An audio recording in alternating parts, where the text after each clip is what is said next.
talks to people today, and nothing to do is got a thing to say. I had gotten into radio. I grew up with freeform FM radio. I lived outside New York City and grew up with WNEW FM. Their disc jockeys, I mean, it was all about concept sets and incredible segues and depth. When a new album came out, you didn't just play the track the label was working. You played all the great tracks on it. There were no formats. There were no guidelines. You would walk in and you'd have 4 hours to fill. You'd have a wall of 10,000 albums and 2 turntables, and you just made it up as you went along between the audience and the jocks and the radio station. Was incredible. None of this exists anymore today, and really that was around the time things, you know, it went from freeform, FM exploded. When we were doing that kind of radio, FM radios were in less than 15% of the cars in America. I mean, FM was still a baby. And then all of a sudden it grew. FM exploded in the early 70s, late 60s, early 70s, and all of a sudden we became bigger than the AM top 40 powerhouses that we had set out to be an alternative to. Around the late 70s, because all of a sudden FM had become bigger than AM and better suited for music, stereo and less scratchy signals, increased fidelity, then the people who own these stations realized, wow, we could really make some money with this thing, you know, and radio, it's not a cheap thing to run a radio station, and the money comes from advertising revenue. The more listeners you have, the more you can charge for your commercials, and the easier it is to sell those commercials. And so stations were now becoming formatted. They were starting to research the audience. They were starting to figure out what are the songs that the most people like. And I mean with auditorium tests, focus groups, researching music the same way that Procter & Gamble would research a new dish detergent. But we didn't own these stations. We were hired by people and paid to do a job, which was to build an audience and to do it with rock music. And they hired us because our knowledge of the music, and we were all hippies anyway, we weren't cheap. And it became formatted, and WSHE had been a little mom and pop FM radio station in Davie, Florida, that was owned by the Milner family and run by their son Tommy Judge, who was a legend. And it was all about the music. And then in 1980, the Milner family sold it to a company, TK Communications. So it changed hands right as that scene was emerging. Right as the scene was emerging, right before the Cichlids album was about to come out, and just before Critical Mass's album, you know, the Tight Squeeze Club, I think, had just closed. You know, to give you a chronology of the time. The Agora had not yet opened, but was about to. Now all of a sudden I was hired as the first program director of SHE by the new ownership, and you know, we didn't get playlists sent to us, you play this, you don't play this, but we were expected to do a job to get ratings and have a great sounding radio station.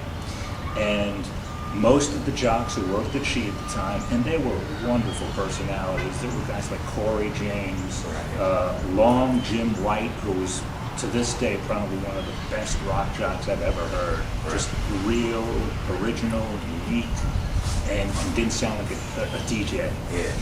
Michelle Robinson, Steve Huntington, there were some really wonderful people there, and the new owner came in, and I would have welcomed a lot of those people to stay, but they didn't want any part of what we were about to do. Back then, I would get sometimes 40, 50, 60 albums a week sent to me by record companies to listen to try and weed through all of it, and trust me, every time I put the needle, we still had turntables back then, every time I put the needle down on another new record, whether it was a band I knew or a band I'd never heard of, whether it was made by Warner Brothers in LA or whether it was, you know, made at Sync Studios in you know, in South Florida, I always put the needle down wanting to love it.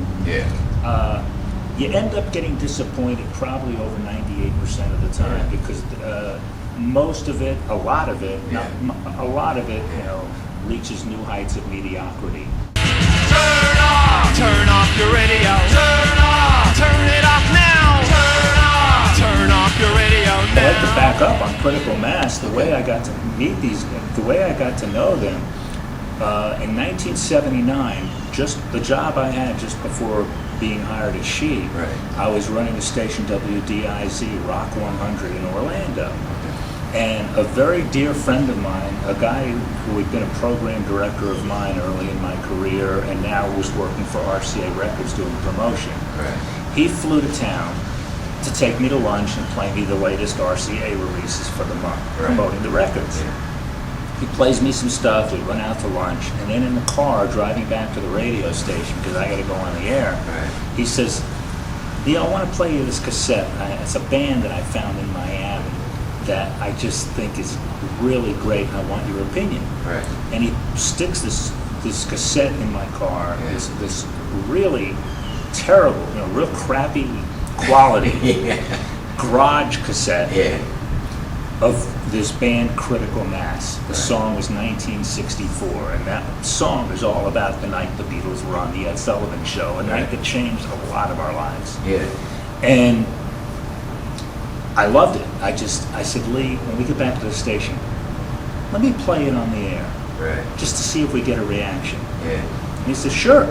And this scratchy cassette, I played the thing on the air, and I think I segued right into I Want to Hold Your Hand by the Beatles from it. It was a perfect segue, and got a ton of phone calls. And Lee used that information, that experiment, that spontaneous experiment, to get the band signed to MCA. That and 99 cents gets me a donut at 7-Eleven. I almost wasn't able to play it because the owner of SHE was nervous about the appearance of conflict of interest. The station's consultant produced it, now we're playing it, And even if you're in that 1 or 2%, that's great.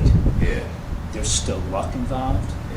And there's the things that you were talking about, radio airplay, local press support. It's all about a buzz. It's all about buzz. First off, even if you get airplay, radio, which for so many decades was how you sold records.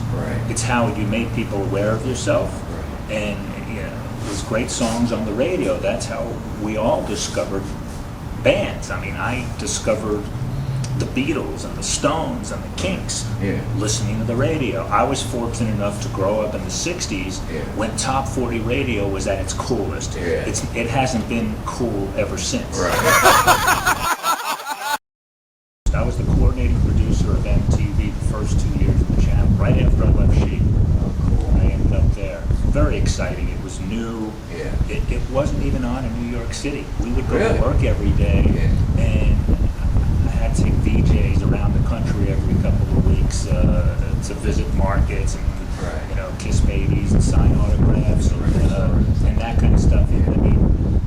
Martha Quinn would get mobbed in Tucson, but she rode the subway to work in Manhattan. Nobody knew who she was. MTV had been around a year before it came on in New York and then LA, and that's when all the press and it really exploded and blew up big. And we actually played videos. And they don't do music on that channel anymore. We didn't know what we were doing. We just made it all up, as we went along, and it was cool that we didn't know what we were doing because we didn't know the reasons why you couldn't do things, and we got some things done. Can you tell me about some of the bands that you actually liked? The ones I liked, I was aware of all of them. Long Jim White, this incredible jock from the old SHE that I really wished would have stayed, but he just wasn't interested in where we were headed, and I respect him and love him for it, and he went off to Texas. But he was so locked in with the local band scene and all the bands. He'd come to work every day with, he'd have a button to eat. Or the front, or the Bobs, or the Screaming Sneakers, and the Kids, and that's how I learned about so many of those bands. The band, my personal favorite bands back then, the two favorites were Critical Mass and the Kids. But that's my opinion. That's my musical taste. I like, in the music that I love, I look for melody and great lyrics. Those bands, they just made me feel that the kids make me feel the way the Beatles made me feel in 1964. And Critical Mass was some weird configuration with this incredible front man that was, half Cheap Trick, half AC/DC. And I love Cheap Trick and AC/DC. That and 99 cents gets me a donut at 7-Eleven now, That and 99 cents gets me a donut at 7-Eleven. The album was not very well produced. The songs were amazing. They got screwed because the guy who had produced the album, it was co-produced by Chris Squire from Yes. And Lee Abrams, who was this big radio consultant that consulted over like 85 stations across America, including WSHE. He was our consultant. When the record came out, and I think MCA just assumed that because Lee produced it, that all 85 of his important rock stations around the country were going to start playing it. Well, the opposite happened. Stations were afraid of conflict of interest, and because of that, a lot of Lee's stations couldn't play it. The music business can suck the heart out of anybody.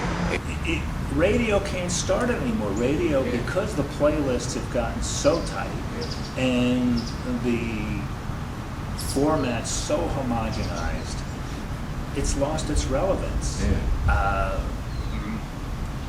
I think the last 2 or 3 generations, radio doesn't mean to them, nor should it, as crappy as it's become, like it meant to me. That radio could be deregulated. I mean, re-regulated, or to the point where they could break up these monopolies to give that's a more happening. creative grassroots thing to happen. Well, that's actually happening, not because of government intervention, but because of the crash of the economy.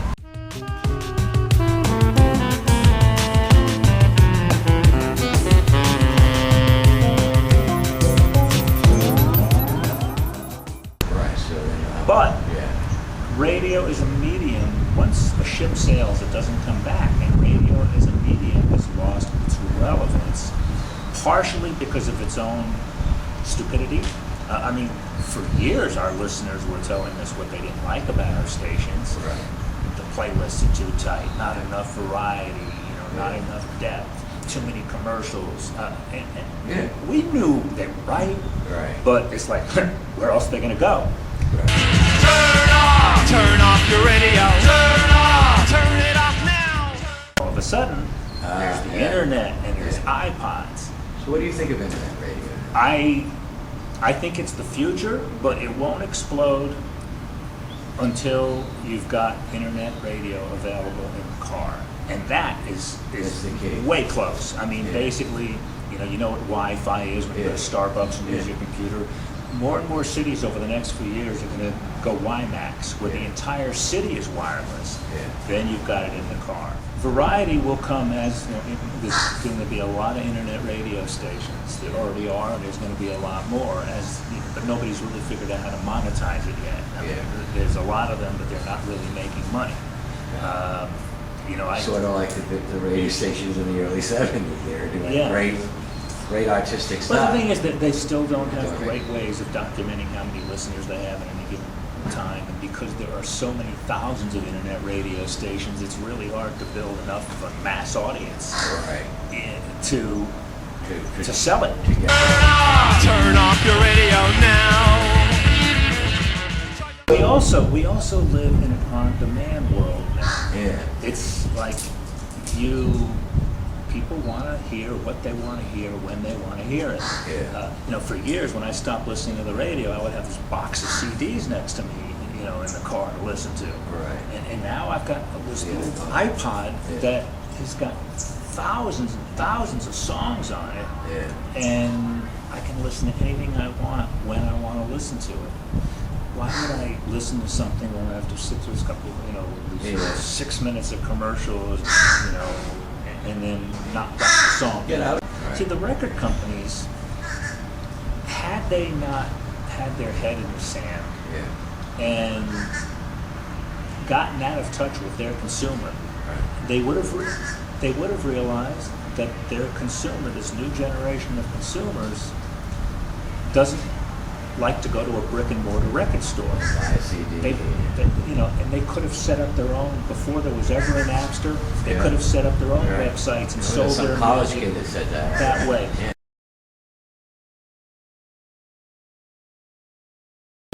The arrival of the CD changed a lot of things in the industry, because it used to be on an album, on vinyl, you could fit about 20 minutes on each side. Right. You could squeeze 30, but you'd really lose the highs and the lows, the fidelity, the grooves are too close together. Yeah. So you had 20 to 23 minutes per side for most albums. All of a sudden, the compact disc comes along and there's ooh, we can fit 80 minutes of stuff on this thing. So they start filling it up, and you end up with filler. And the prices are $7.98, $9.99, and it kept going up. And kids saying, "Why should I pay all of this money for the one or two songs that I like, and all this other filler?" So the Napster, that created the need for a Napster. And once technology arrives, Once it happens, it doesn't go away. You can't put the genie back in the bottle.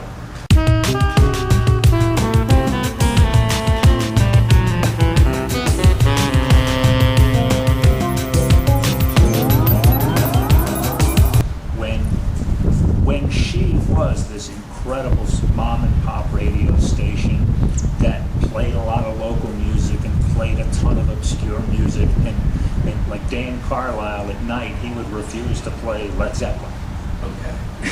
And somebody would call Dan up and say, I think he never even called them they were the Flying Zambini Brothers or something. That's how he didn't like Led Zeppelin, but he loved the Ramones. So he said, "Hey, somebody just called me up and says that I play too much Ramones. So here's 12 Ramones songs in a row." It was just you just throw it right in their face. It was hip and it was cool, and the people that loved it really loved it. But there just weren't enough of them. It was just way too hip for the room.